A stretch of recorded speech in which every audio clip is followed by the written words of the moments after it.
Cześć, z tej strony Adam Kraka z hodowli Krakas Colubrids. Taki filmik z serii Pogadajmy o odmianach. To jest lawa Cinder. O lawie pogadamy za chwilę. A teraz zajmiemy się Cindrem.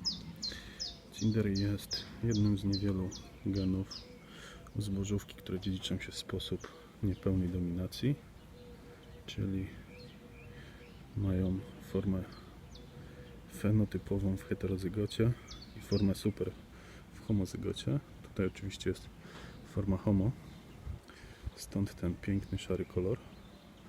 Lawa jedynie dodaje mu czerwieni i tego różu i go rozjaśnia. Inną nazwą Cindera jest Ashi, czyli popiół. Jak można zaobserwować, kolor jest bardzo mocno popiołowy. Jest to odmiana hypoerytrystyczna.